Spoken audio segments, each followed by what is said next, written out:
बात करते हैं मेटल्स से। और मेटल में सबसे पहले जानते हैं physical properties of a metal. अब तुमने वो एड तो देखा ही होगा हैप्पीडेंट का, जहाँ हैप्पीडेंट खाते दांत या ट्यूबलाइट की तरह चमकने लगता है। बिल्कुल इसी तरीके से सारे मेटल्स अपने प्योरेस्ट फॉर्म में चमकते रहता है और इस प्रॉपर्टी को कहते हैं लस्टर। अब इसके बाद क्या तुम्हें पता है, वैसे तो मेटल्स बहुत ही हार्ड होते हैं, बट तुम मेटल्स को हथौड़े से पीट के ना ऐसे पतले शीट्स पे कन्वर्ट कर सकते हो। शॉकिंग है राइट। अब इस प्रॉपर्टी को कहते हैं मैल्युबिलिटी। गोल्ड एंड सिल्वर दुनिया के अंदर में सबसे ज्यादा मैल्युएबल मेटल्स में से एक है। अब रुको, यहाँ खत्म नहीं हुआ, इससे आगे और भी है। क्या तुम्हें पता है कि मेटल्स को तुम ऐसे मार के खींच के ना तार तक बना सकते हो। नॉर्मली तुम देखो जितने भी तार है उसके अंदर पे मेटल लगा होता है। अब इस प्रॉपर्टी को कहते हैं डक्टिलिटी। और इसमें भी ना गोल्ड सबसे ज्यादा डक्टाइल मेटल होता है। लिटरली तुम 1 ग्राम गोल्ड से 2 किलोमीटर लेंथ का एक वायर बना सकते हो। Shocking right. अब इससे बड़ा शॉकिंग चीज ये होता है, आज हमारे पास जो भी चीजें हैं मेटल या नॉन मेटल का कॉम्बिनेशन से बना हुआ जो भी चीज, वो इसलिए है क्योंकि मेटल के अंदर भी 2 प्रॉपर्टीज है, मैल्युबिलिटी एंड डक्टिलिटी।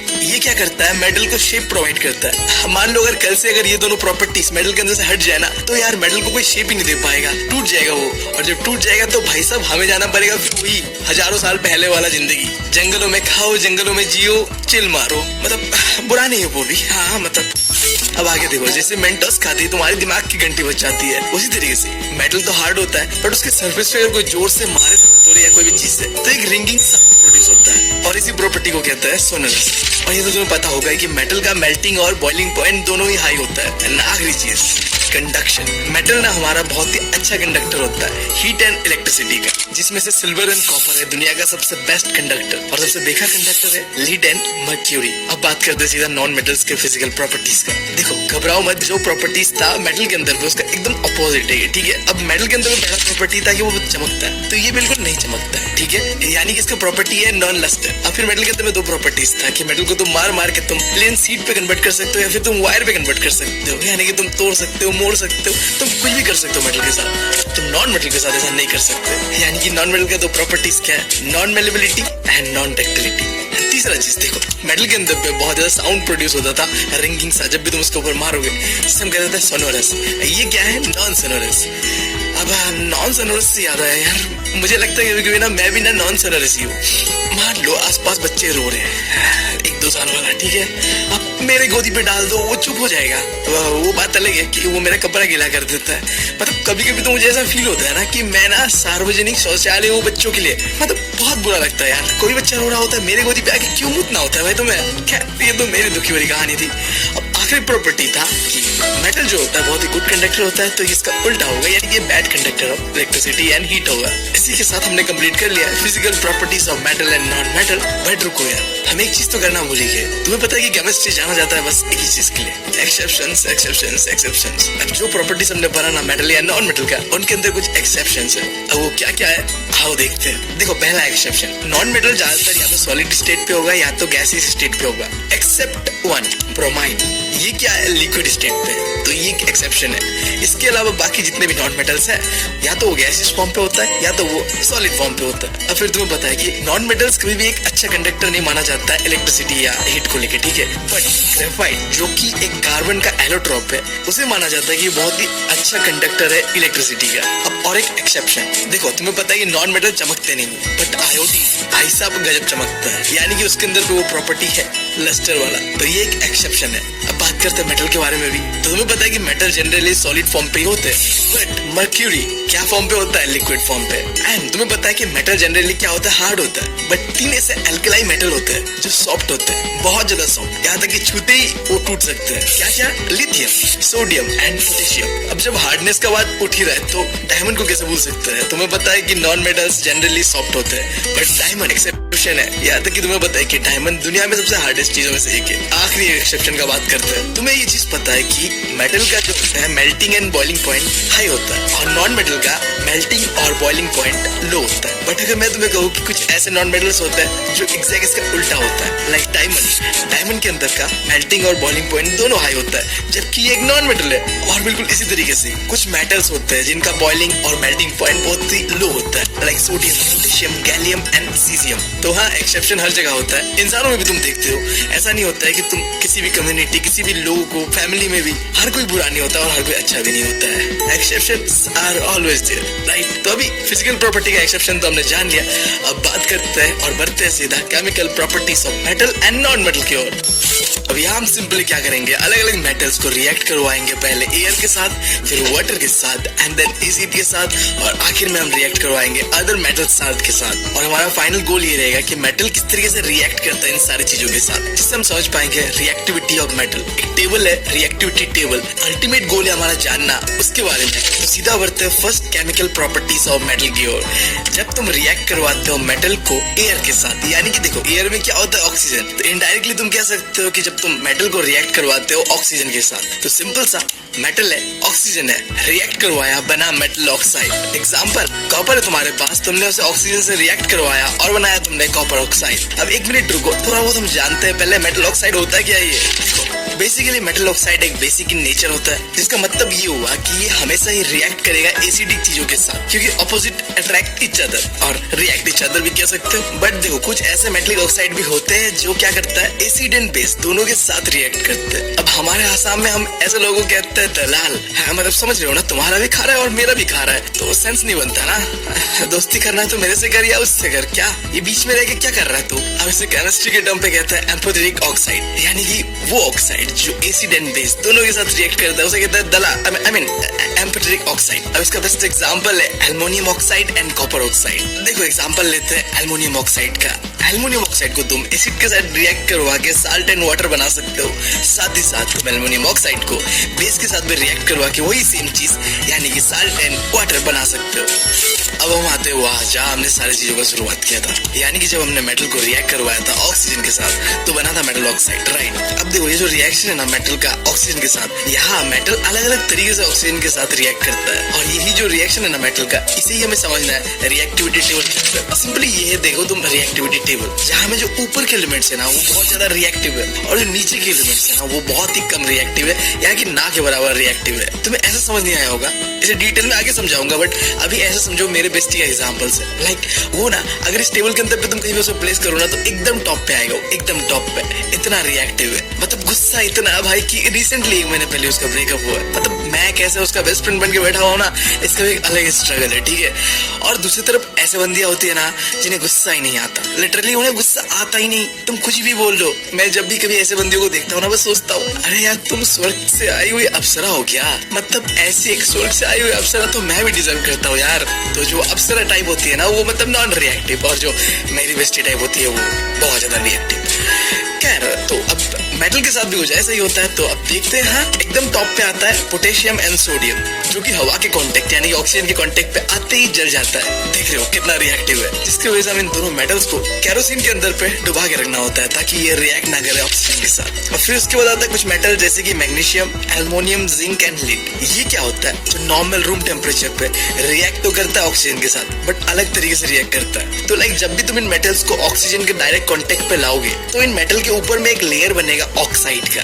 अब ये ना एक प्रोटेक्टिव लेयर की तरह काम करता है, लाइक अब ये ना ऑक्सीजन को इन मेटल के साथ रिएक्ट ही नहीं होने देगा, क्योंकि अब वो ऑक्साइड का लेयर बीच में आ गया है ना। अब इसकी वजह से ना इन मेटल्स के अंदर पे लाइक एल्युमिनियम है या जो मैग्नीशियम है, इनके अंदर में कभी भी ये जो कोरोजन या रस्टिंग वाला प्रॉब्लम कभी नहीं होता है, क्योंकि जैसे ये मेटल्स ऑक्सीजन के कांटेक्ट पे आते हैं तो इनके ऊपर में एक मेटल ऑक्साइड का लेयर बन जाता है, जो कि ऑक्सीजन के साथ आगे रिएक्ट नहीं देता है।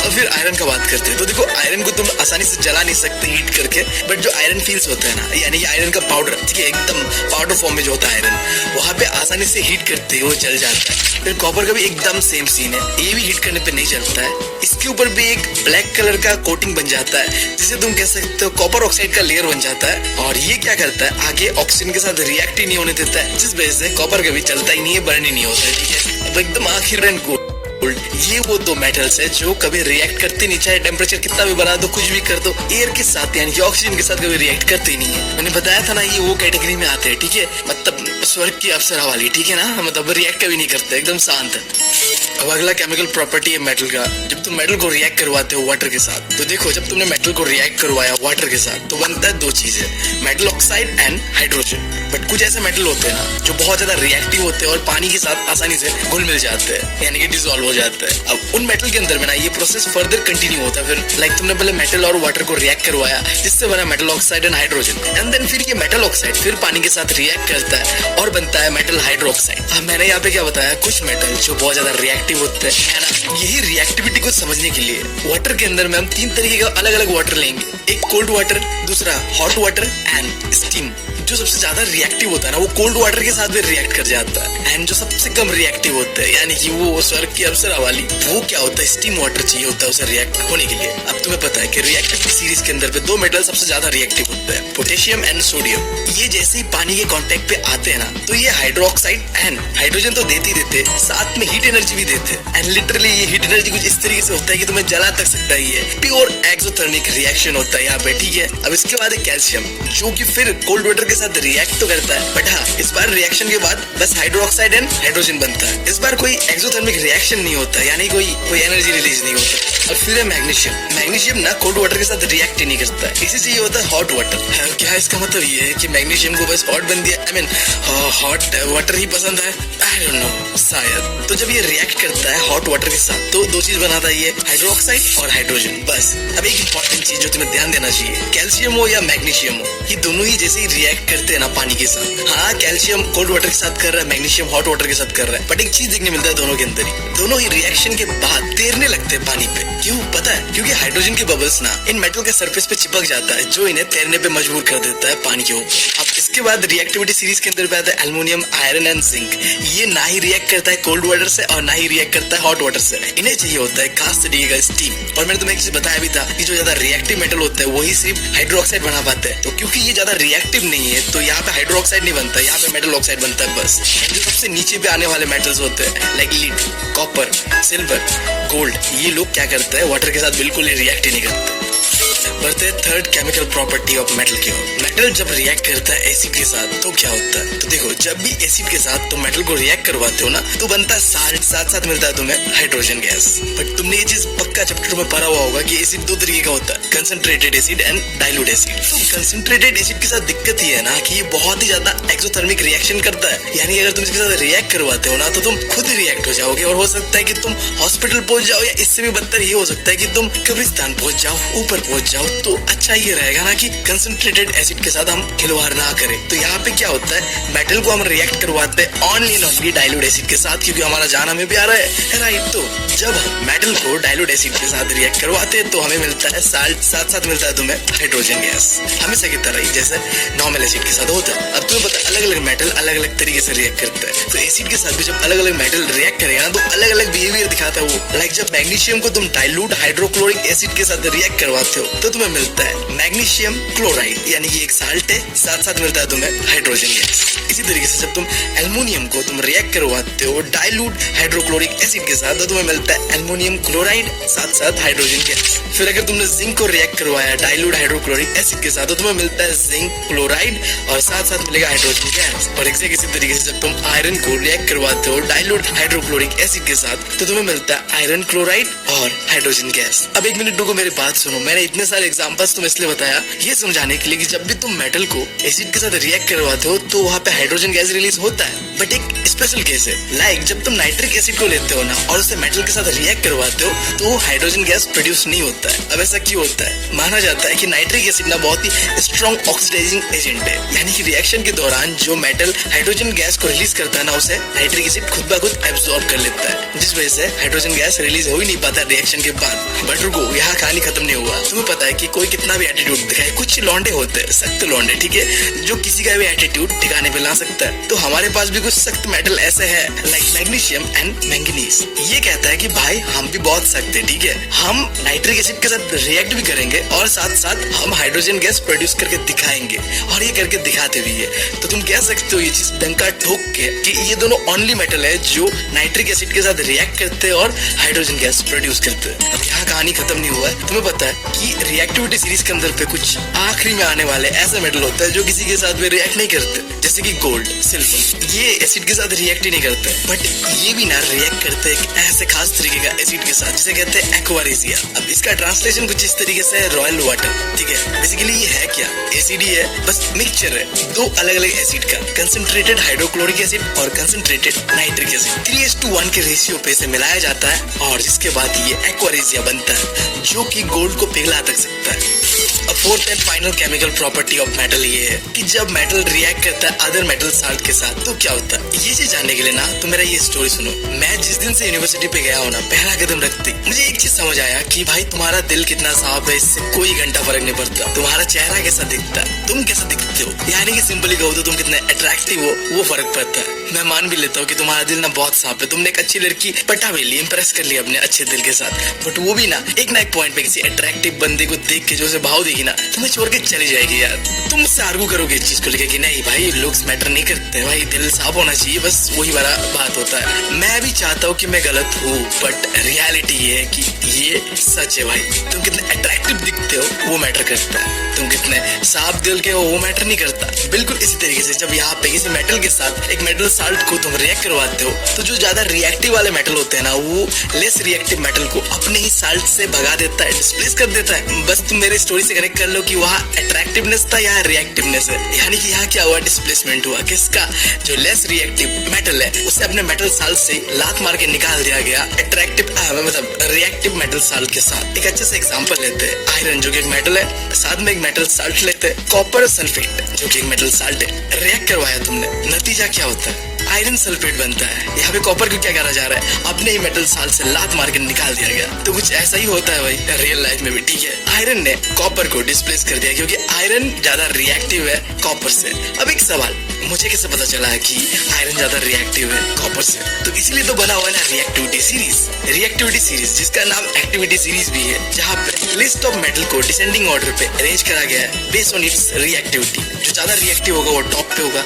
जो कम रिएक्टिव होगा एकदम वो बॉटम पे होगा। और जैसे तुम इस रिएक्टिविटी सीरीज में ऊपर से नीचे की तरफ जाओगे तो तुम देखोगे जो मेटल का रिएक्टिविटी है वो कमने लगेगा। लाइक जितना रिएक्टिव पोटेशियम और सोडियम है ना उतना रिएक्टिव गोल्ड या सिल्वर नहीं है, क्योंकि मैंने बताया जो भी मेटल ऊपर में वो बहुत ज्यादा रिएक्टिव है और जो नीचे है वो बहुत ही कम रिएक्टिव है। और जब भी कभी केमिकल रिएक्शन होता है तो क्या होता है, ये जो रिएक्टिव मेटल्स होते हैं ना वो क्या कर देते हैं, लेस रिएक्टिव मेटल को डिस्प्लेस कर देते हैं। तो यही है जिंदगी की कहानी और इसी के साथ हमने केमिकल प्रॉपर्टीज को पूरा कंप्लीट कर लिया मेटल का। अब नेक्स्ट है कि मेटल को रिएक्ट करवाना है नॉन मेटल के साथ और देखना है कि क्या होता है। बट रुको, व्हाई रिएक्ट क्यों करवाना है यार, कुछ तो खास बात होगा मेटल और नॉन मेटल के बीच। हाँ है, देखो मेटल नॉन मेटल दोनों ये चाहते हैं कि उनका जो वैलेंस सेल है ना वो फुल हो जाए। अब वैलेंस सेल यानी कि जो मेटल या नॉन मेटल का जो आउटर मोस्ट सेल होता है ना वो फुल होना चाहिए। अब जनरली आउटर मोस्ट सेल पे होता है 8 इलेक्ट्रॉन्स फुल होने के लिए। अब लड़ाई इसी बात को लेके है कि मेटल और नॉन मेटल लड़ रहे कि कैसे हमारा ये 8 इलेक्ट्रॉन्स अपने आउटर मोस्ट सेल पे फुलफिल करे।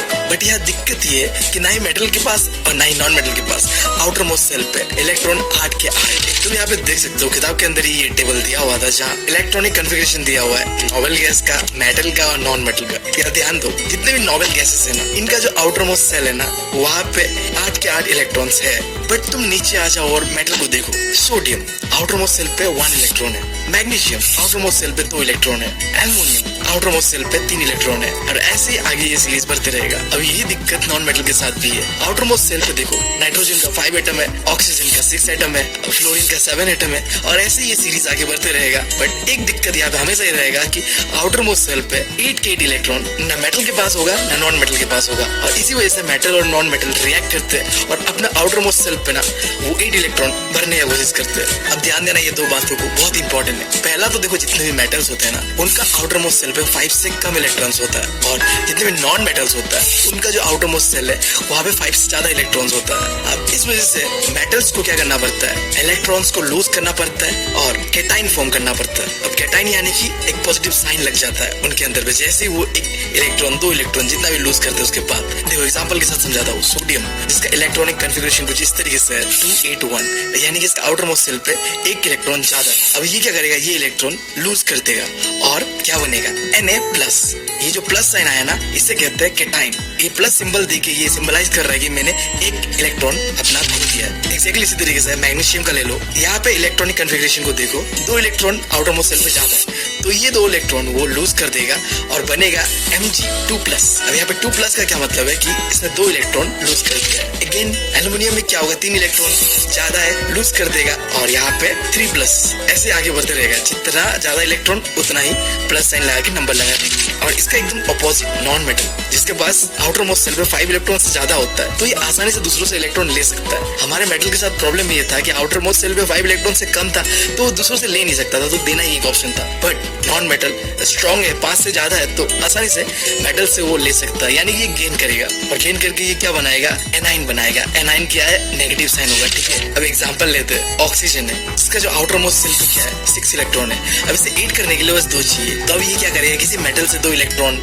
ले लेगा, यानी कि गेन कर लेगा और अपने आगे 2 इलेक्ट्रॉन ले लिया, यानी कि दूसरे से माइनस कर लिया, तो यहाँ पे 2-। अब एग्जैक्टली इसी तरीके से नाइट्रोजन, जिसके आउटर मोस्ट शेल पे 5 इलेक्ट्रॉन, अब इसे और 3 इलेक्ट्रॉन चाहिए ताकि ये अपना 8 इलेक्ट्रॉन का जो कोटा है, रिजर्वेशन है, इसे कंप्लीट कर ले। तो ये क्या करेगा, किसी मेटल से 3 इलेक्ट्रॉन ले लेगा एंड अपना कोटा कंप्लीट करेगा और अपने आगे लगा लेगा एक एनाइन, यानी कि माइनस साइन, N3-। 3 क्या सिंबलाइज कर रहा है कि 3 इलेक्ट्रॉन किसी से उधारी पे लेके बैठा हुआ है, ठीक है। अब यही 3 पॉइंट में ये बता रहा है कि क्यों मेटल और नॉन मेटल रिएक्ट करते हैं। फिर से रिकैप कर देता हूँ। पहला चीज तो आउटर मोस्ट शेल पे दोनों ही चाहते हैं, मेटल और नॉन मेटल, की एक कंप्लीट शेल हो, यानी कि 8 इलेक्ट्रॉन का एक कोटा बने, ठीक है। बट यहाँ पे मेटल के साथ दिक्कत ये है कि उनका हमेशा ही आउटर मोस्ट शेल पे 5 इलेक्ट्रॉन से कम होता है, तो वो किसी ले तो नहीं सकते बट दे सकते हैं। तो वो क्या करते हैं, दूसरों को दे देते हैं और कैटाइन फॉर्म करते हैं। और नॉन मेटल उल्टा है, ये दूसरों से ले लेते हैं और अपना कोटा पूरा करते हैं, यानी 8 का कोटा पूरा करते हैं और एनाइन फॉर्म करते हैं, यानी कि नेगेटिव साइन करते हैं। तो अब तुम इस सवाल का जवाब दे पाओगे कि मेटल और नॉन मेटल जब रिएक्ट होता है क्या होता है। मेटल इलेक्ट्रॉन लूज करता है और नॉन मेटल इलेक्ट्रॉन गेन करता है, और यही इलेक्ट्रॉन का ट्रांसफर होके जो चीज बनता है उसे कहते हैं आयोनिक कंपाउंड, या फिर तुम कह लो इलेक्ट्रोवैलेंट कंपाउंड। अब क्या है ये, जब कोई कंपाउंड बनता है, ऐसे ही मेटल और नॉन मेटल के ट्रांसफर ऑफ इलेक्ट्रॉन से उसे कहते हैं आयोनिक या फिर इलेक्ट्रोवैलेंट कंपाउंड। अब कैसे बनता है एग्जैक्टली, फॉर्मेशन को देखते हैं आयोनिक कंपाउंड का। जैसे कि मैंने तुम्हें बताया कि फॉर्मेशन यानी कि कब, जब मेटल और नॉन मेटल मिलेगा तब बनेगा एक आयोनिक कंपाउंड। इसके लिए एग्जांपल लेते हैं सोडियम क्लोराइड। तो सोडियम क्लोराइड क्या, एक साल्ट है, यानी कि ये एक आयोनिक कंपाउंड है। बट ये बना कैसे, 2 चीजों से, एक मेटल एक नॉन मेटल। मेटल के नाम पे है सोडियम और नॉन मेटल के नाम पे क्लोराइड। अब तुम्हें पता है कि सोडियम का इलेक्ट्रॉनिक कन्फिग्रेशन क्या था, 281, और क्लोराइड का इलेक्ट्रॉनिक कन्फिग्रेशन है 287। सोडियम के पास एक इलेक्ट्रॉन एक्स्ट्रा है और वही से क्लोराइड के पास आखिरी सेल पे 7 इलेक्ट्रॉन, बस एक चाहिए तो ये अपना कोटा पूरा कर लेगा आउटर मोस्ट सेल का, ठीक है। तो अब क्या होगा, हमारा सोडियम ये एक्स्ट्रा इलेक्ट्रॉन जो आउटर मोस्ट सेल पे है वो दे देगा क्लोराइड को, जिसके वजह से हमारा सोडियम के ऊपर लग जाएगा एक पॉजिटिव साइन, और क्योंकि ये इलेक्ट्रॉन क्लोराइड ने ले लिया है तो इसके ऊपर लग जाएगा नेगेटिव साइन और इसके आउटर मोस्ट सेल पे हो जाएगा 8 इलेक्ट्रॉन। तो देखा तुमने कैसे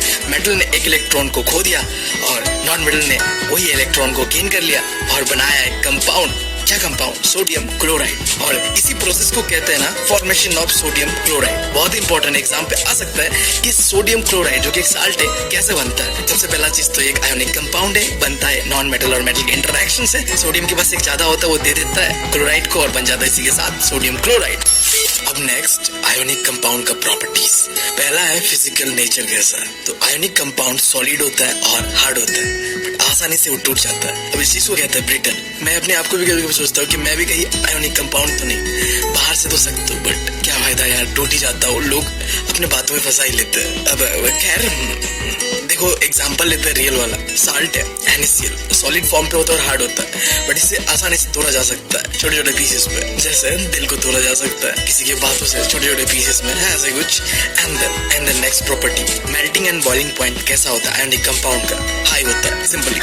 थर्ड है सॉल्युबिलिटी। देखो आयोनिक कंपाउंड को ना तुम आसानी से पानी पे घुला सकते हो, बट तुम केरोसिन और जो पेट्रोल होते हैं वहाँ पे ये सॉल्युबल नहीं होता है, यानी कि मिक्स नहीं होता है, ठीक है। एंड आखिरी है कंडक्शन ऑफ इलेक्ट्रिसिटी। देखो आयोनिक कंपाउंड अपने सॉलिड फॉर्म पे इलेक्ट्रिसिटी को कंडक्ट नहीं कर पाता, बट वहीं पे अगर आयोनिक कंपाउंड को तोड़ के तुम मॉल्टेन या सोल्यूशन फॉर्म पे करते हो ना तो वो आसानी से इलेक्ट्रिसिटी को कंडक्ट कर पाता है।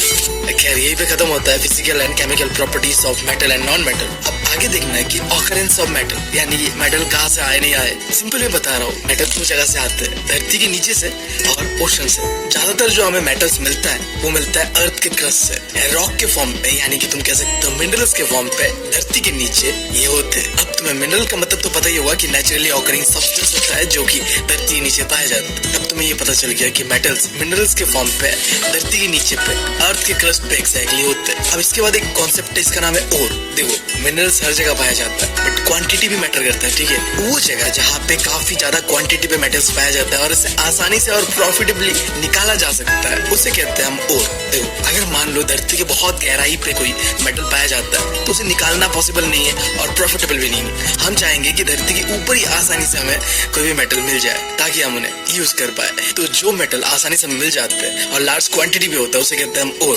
अब ये तो था बेसिक चीज, ठीक है। अब जब तुम मेटल को जमीन के नीचे से खोद के निकालने जाओगे ना तो वो तुम्हें दो स्टेट पे मिलेगा, एक फ्री स्टेट, दूसरा एक कंबाइन स्टेट। फ्री स्टेट पे तुम्हें प्योरेस्ट फॉर्म पे मिलेगा और कंबाइन स्टेट पे तुम्हें नॉन मेटल्स के साथ कंबाइन होते हुए मिलेगा। अब इस चीज को और डिटेल में समझने के लिए हम चलते हैं रिएक्टिविटी टेबल के पास। अब इस रिएक्टिविटी सीरीज के अंदर में सबसे जो नीचे आने वाले मेटल्स है ना वो ना फ्री स्टेट पे होते हैं, यानी कि वो अपने प्योरेस्ट फॉर्म पे होते हैं। और इसका मतलब ये भी है कि वो लेस रिएक्टिव होते हैं। और जो सबसे ऊपर होते हैं, टॉप पे होते हैं ना, वो होते हैं कंबाइन स्टेट पे और साथ ही साथ वो हाईली रिएक्टिव मेटल्स होते हैं। और तीसरा एक होता है जो कि बीच में आता है, ये भी कंबाइन स्टेट पे होता है बट ये ना मीडियमली रिएक्टिव होता है। ये मेटल्स ज्यादा रिएक्टिव भी नहीं होता है और कम रिएक्टिव भी नहीं होता है, कहीं बीच में आता है। बट सबसे इंटरेस्टिंग बात क्या पता है, चाहे जितने भी मेटल तुम धरती के नीचे से निकालो ना वो ऑलरेडी ना ऑक्सीजन के साथ रिएक्ट करके ऑक्साइड बनाए हुए होते हैं, यानी कि जितने मेटल है उनके अंदर में फुल ऑफ ऑक्साइड्स होता है। अब सवाल ये उठता है कि ऐसा क्यों होता है, एग्जाम में आता भी ये क्वेश्चन। तो दो पॉइंट है बस याद रखना। पहला चीज तो ऑक्सीजन धरती के ऊपर भी है, नीचे भी है, हर जगह है,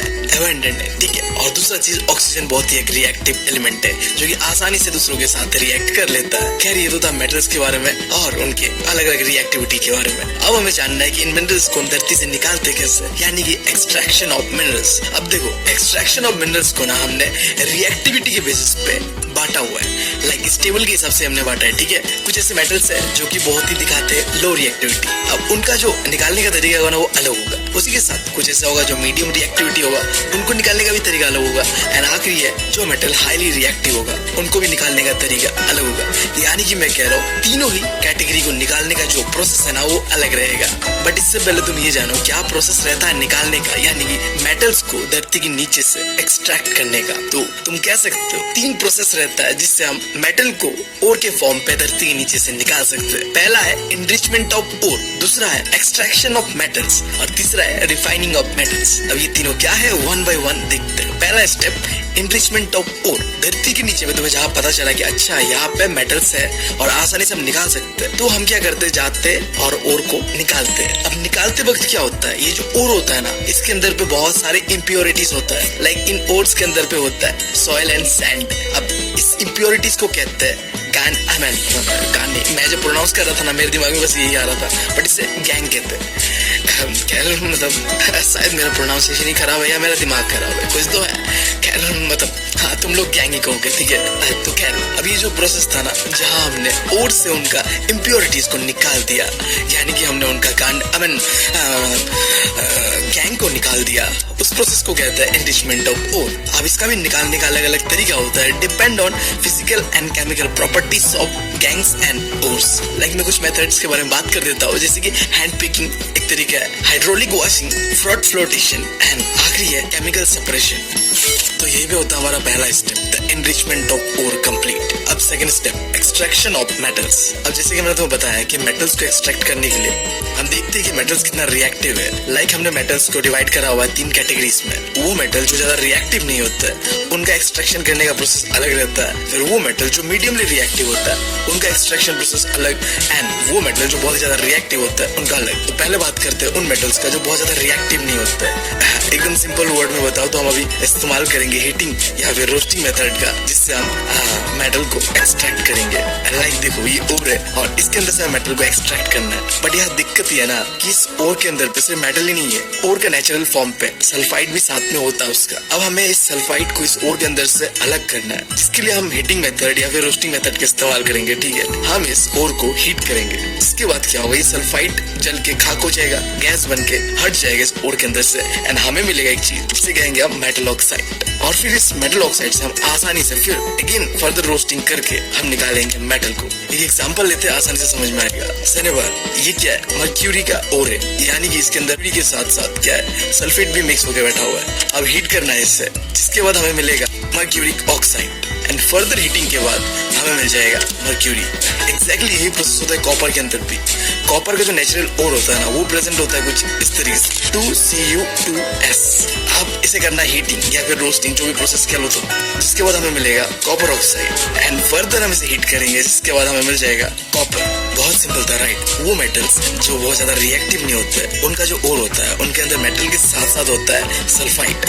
अब इस सल्फाइड को हटाने के लिए हमें रोस्टिंग मेथड का इस्तेमाल करना होता है, और रोस्टिंग के बाद हमें क्या मिलता है, metal oxide, and then further roasting के बाद हमें मिलता है वो मेटल जो हमें चाहिए। अब बात करते हैं वो मेटल्स का जो मीडियम रिएक्टिव होते हैं। ठीक है, लाइक हम बात करेंगे जिंक, आयरन एंड लीड का। तो देखो ये जो मेटल्स होते हैं ना, जो मीडियमली रिएक्टिव होते हैं ना, इनका जो ओर होता है ना, यहाँ पे या तो सल्फाइड पाया जाता है या तो कार्बोनेट पाया जाता है। यानी इनका जो ओर है ना, वो दो फॉर्म पे होता है, सल्फाइड या कार्बोनेट के फॉर्म पे। अगर वो पाया जाता है सल्फाइड के फॉर्म पे, तब तो हम रोस्टिंग मेथड का इस्तेमाल करेंगे, और अगर पाया जाता है कार्बोनेट के फॉर्म पे, तब हम इस्तेमाल करेंगे कैल्सिनेशन मेथड का। अब देखो इन दोनों में बस एक छोटा सा अंतर है। अगर ओर के अंदर पे सल्फाइड होता है तो हम रोस्टिंग मेथड का इस्तेमाल करेंगे, जहाँ में जो एयर जो होगा वो एक्सेस अमाउंट पे होगा, और वहीं पे अगर ओर के अंदर पे होता है कार्बोनेट, तब हम इस्तेमाल करेंगे कैल्सिनेशन मेथड का, जहाँ हम इस बार भी हीट तो करेंगे उस ओर को, बट इस बार जो एयर का क्वांटिटी होगा वो बहुत ही लिमिटेड रहेगा। अब दोनों ही प्रोसेस से हमें मिलेगा मेटल ऑक्साइड। अब इस मेटल ऑक्साइड से मेटल निकालने के लिए हमने बर्न नहीं करेंगे, जैसा हमने उन मेटल के साथ किया था जो कि बहुत ही कम रिएक्टिव थे। क्योंकि ये मीडियमली रिएक्टिव है तो ये इतने आसानी से नहीं निकलेगा। इधर हम एक अलग मेथड का इस्तेमाल करते हैं, जिसे कहते हैं रिडक्शन, जहाँ हम क्या करेंगे, इस मेटल ऑक्साइड से इस ऑक्साइड को हटा देंगे और हमें मेटल मिल जाएगा। तो बेसिकली कुछ रिड्यूसिंग एजेंट होता है, लाइक कार्बन, जिसे हम कोक भी कहते हैं, कार्बन मोनोऑक्साइड और हाइड्रोजन। इन तीनों में से तुम कोई भी रिड्यूसिंग एजेंट का इस्तेमाल करो और मेटल ऑक्साइड से ऑक्साइड को हटा दो। अब एक एग्जांपल लेते हैं जिंक। अब जिंक का जो ओर है, वो ओर के अंदर पे सल्फाइड भी प्रेजेंट हो सकता है और उसके ओर के अंदर पे कार्बोनेट भी प्रेजेंट हो सकता है। अगर जैसे कि मैंने बताया सल्फाइड प्रेजेंट होता है, तो हम इस्तेमाल करेंगे हीटिंग मेथड का या फिर रोस्टिंग मेथड का। और यही चीज अगर जिंक कार्बोनेट होता है, तो हम क्या करेंगे, कैल्सिनेशन मेथड का इस्तेमाल करेंगे, यानी कि हम फिर बर्न करेंगे, बट इस बार जो ऑक्सीजन का सप्लाई होगा वो बहुत ही लिमिटेड होगा, जिसके बाद हमें मिलेगा जिंक ऑक्साइड। देखो मैंने बताया था, तुम चाहे रोस्टिंग मेथड का इस्तेमाल करो या कैल्सिनेशन मेथड का, मिलना तो तुम्हें आखिर क्या है, जिंक ऑक्साइड ही है, यानी कि मेटल ऑक्साइड ही है। अब इसके बाद हमें जिंक ऑक्साइड से जिंक और ऑक्साइड को अलग करना है, जिसके लिए हमें इस्तेमाल करना होगा रिडक्शन का, यानी कि हमें एक रिड्यूसिंग एजेंट लेना होगा। कार्बन ले लेते हैं, रिएक्ट करवाते हैं, एंड मिलेगा हमें जिंक अलग। बस यही तो था एक्सट्रैक्शन प्रोसेस, जब मेटल्स मीडियमली रिएक्ट करें। अब आखिरी वाला का बात करते हैं, जब मेटल हाईली रिएक्टिव होता है, तब हम किस तरीके से मेटल को ओर से एक्सट्रैक्ट करते हैं। देखो जब मेटल बहुत ज्यादा रिएक्टिव होता है, तब वहाँ पे जो आम प्रोसेस होता है, लाइक रिड्यूसिंग एजेंट, उनका इस्तेमाल करके तुम मेटल को एक्सट्रैक्ट नहीं कर सकते। तुम्हें इस्तेमाल करना पड़ेगा इलेक्ट्रोलाइटिक रिडक्शन प्रोसेस का। और सिर्फ ध्यान देने वाली बात यह है कि तुम्हारा जो ओर होगा, उसे तुम्हें पहले क्या करना पड़ेगा, मोल्टेन स्टेट पे लाना पड़ेगा, तभी ये काम करेगा। सॉलिड स्टेट पे तुम इलेक्ट्रोलाइटिक रिडक्शन का इस्तेमाल नहीं कर सकते। तो लाइक एग्जांपल लेते हैं सोडियम क्लोराइड। ठीक है, अब सबसे पहला स्टेप ये है कि तुम्हें सोडियम क्लोराइड को मोल्टेन फॉर्म पे इस कंटेनर के अंदर डालना है। याद रखना कि तुम्हें सॉलिड फॉर्म पे नहीं डालना, क्योंकि सॉलिड फॉर्म पे इलेक्ट्रिसिटी इस पे कंडक्ट नहीं होता है। तो तुमने मोल्टेन फॉर्म पे सोडियम क्लोराइड को यहाँ डाला, एंड देन देखो यहाँ पे दो टर्मिनल्स है, कैथोड जो कि एक नेगेटिव टर्मिनल है, एनोड जो कि एक पॉजिटिव टर्मिनल है। अब तुमने क्या किया, यहाँ इलेक्ट्रिसिटी दोहराया, दोहराने की वजह से क्या हुआ, ये जो सोडियम क्लोराइड मोल्टेन फॉर्म पे था, ये अब अलग अलग से टूट जाता है सोडियम और क्लोराइड में, एंड ये जो आयन है ना सोडियम का, वो जाके डिपॉजिट हो जाता है कैथोड पे, और जो क्लोराइड का आयन है वो जाके डिपॉजिट हो जाता है एनोड पे। अब ये सिंपली इसलिए हुआ क्योंकि positive charges attract each other. ठीक है, सोडियम के अंदर पे पॉजिटिव चार्जेस है, तो जाके वो नेगेटिव पे जाके डिपॉजिट हो गया, और क्लोराइड नेगेटिव चार्जेस है, तो वो जाके पॉजिटिव चार्जेस एनोड पे जाके चिपक गया, एंड इन दोनों से दो रिएक्शन बना, कैथोड पे बना ये रिएक्शन एंड एनोड पे बना ये रिएक्शन। और इसी के साथ हम ये भी जान लिया जो रिएक्टिव मेटल्स होते हैं वहाँ पे कैसे हम एक्सट्रैक्ट करते हैं चीजों को। और इसके बाद है हमारा आखिरी स्टेप, रिफाइनिंग प्रोसेस। ठीक है, देखो एक्सट्रैक्शन हो गया मेटल का, ठीक है, इसके बाद मेटल है हमारे पास, बट इस मेटल के अंदर भी बहुत सारे इम्प्योरिटीज होता है। अब इस इम्प्योरिटीज को निकालने को ही कहते हैं रिफाइनिंग।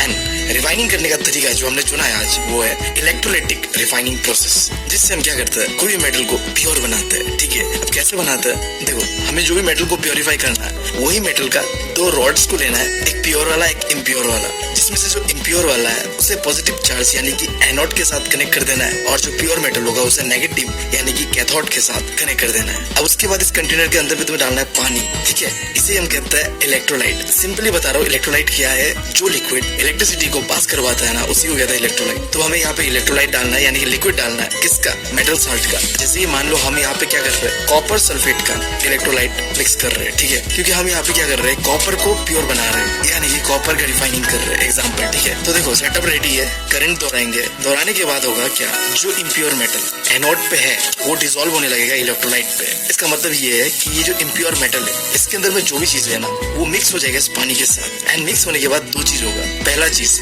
डिसॉल्व होने के बाद जो भी मेटल्स इस लिक्विड के अंदर पे है ना वो जाके चिपक जाएगा कैथोड के अंदर पे, यानी कि नेगेटिव चार्जेस की ओर चला जाएगा। क्योंकि तुम्हें पता है मेटल्स हमेशा ही नेगेटिव चार्जेस को अट्रैक्ट करता है, ये चीज तो हमने पहले ही पढ़ा हुआ था कि ऑपोजिट अट्रैक्ट ईच अदर, और मेटल पॉजिटिव है और वो नेगेटिव की तरह भी दौड़ रहा है इसलिए। ठीक है, अब ये तो पहला चीज था कि हाँ वो जो इम्प्योर मेटल से वहां से जो मेटल पानी पे घुले थे वो जाके वो प्योर मेटल के साथ जाके चिपक जाएगा। बाकी देखो इस स्टेप के अंदर में हमने इसे इम्प्योर मेटल इसलिए कहा था क्योंकि मेटल के साथ कुछ और चीजें भी थे, तो जो और चीजें थे ना वो दो कंडीशन पे रहेगा। अगर वो पानी के साथ घुल सकता है यानी कि इस इलेक्ट्रोलाइट पे घुल सकता है ना तो वो घुल जाएगा, डिसॉल्व हो जाएगा, और अगर नहीं घुल सकता ना तो वो एनोड के नीचे पे जाके जम के बैठ जाएगा, जिसे हम कहेंगे एनोड मड। तो इस तरीके से इम्प्योरिटीज है वो या तो डिसॉल्व हो जाएगा पानी पे या तो एनोड मड के फॉर्म पे एनोड के नीचे रह जाएगा। और इसी तरीके से ये जो रिफाइनिंग प्रोसेस है ये कंप्लीट होता है हमारा। अब यहाँ पे भी ध्यान देने वाली बात यही है कि एनोड पे भी एक रिएक्शन हुआ और कैथोड पे भी एक रिएक्शन हुआ, और दोनों ही रिएक्शन को यहाँ पे दिखाया गया है जो कि हमने पहले भी देखा था, इससे भी याद रख लेना। ठीक है,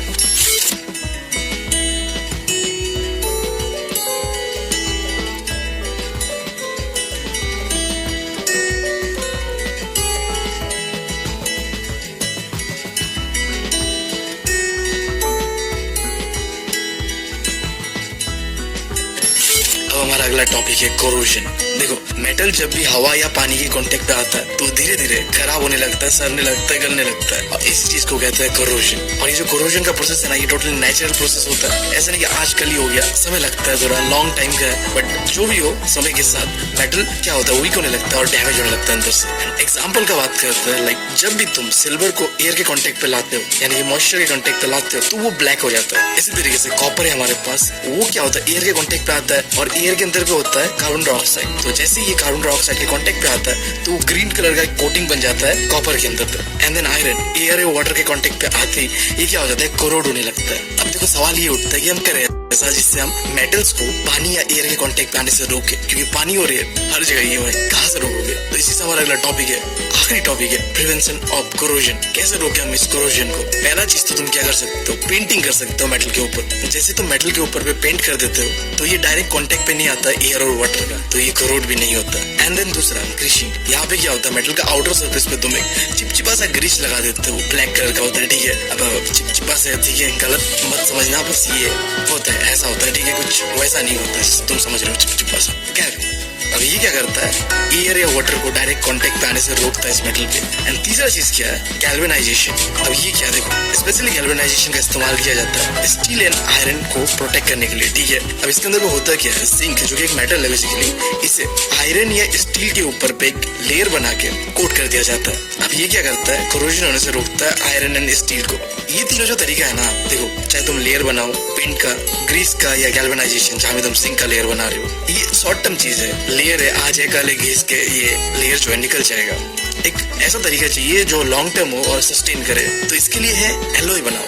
एलॉय क्या है, सिंपली बताओ, 2-3 मेटल्स या नॉन मेटल्स को लो और मिक्स कर दो ताकि वो बहुत ज्यादा स्ट्रॉन्ग हो जाए। तो हाँ हाँ, तुम कह सकते हो कि इसका डेफिनेशन एलॉय क्या एक होमोजेनियस मिक्सचर है टू और मोर मेटल्स या नॉन मेटल्स का। बेसिकली जब भी तुम 2-3 मेटल्स को लेके एलॉय बनाते हो ना, ये सिर्फ कोरोजन से नहीं रोकता मेटल को, साथ साथ ये मेटल को स्ट्रॉन्ग भी करता है। एग्जांपल देखो, अगर तुम आयरन, निकल एंड क्रोमियम को मिला देते हो ना, तो बनता है स्टेनलेस स्टील, बहुत ही स्ट्रॉन्ग, बहुत ही खतरनाक, ठीक है। बट देखो एलॉयज के साथ भी एक दिक्कत है। हाँ, ये जब तुम 2-3 मेटल्स को एक साथ मिक्स करते हो तो स्ट्रॉन्ग तो बन जाता है, बट इनके अंदर में इलेक्ट्रिसिटी का कंडक्शन और मेल्टिंग पॉइंट जो होता है बहुत ही कम जाता है। लाइक एग्जांपल देखो, कॉपर तुम्हें पता है कि बहुत ही अच्छा गुड कंडक्टर ऑफ इलेक्ट्रिसिटी है, साथ साथ इसका मेल्टिंग पॉइंट भी बहुत हाई होता है। बट यही कॉपर को जब तुम जिंक के साथ मिक्स कर देते हो तो बनता है ब्राश, जो कि एक बहुत ही बेकार कंडक्टर है इलेक्ट्रिसिटी का, और मेल्टिंग पॉइंट भी कम होता है। एक्जैक्टली ऐसे जब तुम कॉपर को मिक्स कर देते हो टिन के साथ तो बनता है ब्रॉन्ज, और ब्रॉन्ज भी क्या है, बहुत ही बेकार कंडक्टर है इलेक्ट्रिसिटी का, और मेल्टिंग पॉइंट भी बहुत ही लो है। अब वैसे तो चैप्टर खत्म हो चुका है, बट हाँ, हमारे जनरल नॉलेज के लिए दो और टॉपिक। लाइक तुम्हें पता है क्या, जो प्योर गोल्ड होता है ना, एग्जैक्ट प्योर वाला, ठीक है, वो 24 कैरेट्स का होता है। बट जो इंडिया में जितने भी गोल्ड ज्वेलरीज होते हैं ना, वो 22 कैरेट्स का होता है। क्यों होता है पता है? क्योंकि प्योर फॉर्म में जो गोल्ड होता है ना, वो बहुत ही सॉफ्ट होता है। तो इसे स्ट्रेंथ देने के लिए हम क्या करते हैं, 2 पार्ट मिक्स करते हैं, लाइक कॉपर एंड सिल्वर का, ताकि ये स्ट्रॉन्ग बन सके। तो जो ज्वेलरीज पे होता है वो 22 कैरेट्स का होता है। और क्यों होता है वो भी तुम्हें पता चल गया, क्योंकि हमें स्ट्रॉन्ग करना होता है गोल्ड को। एंड जब स्ट्रॉन्ग का बात चली रहा है, तो हम जो आयरन पिलर कुतुब मीनार पे है दिल्ली के अंदर पे, उसे कैसे भूल सकते हैं? लाइक 1600 ईयर्स हो चुका है, और इस आयरन पिलर के अंदर पे बिल्कुल भी अभी तक रस्टिंग नहीं पड़ा हुआ है। कैसे बात है ना। खैर, इसी के साथ ये चैप्टर होता है हमारा खत्म।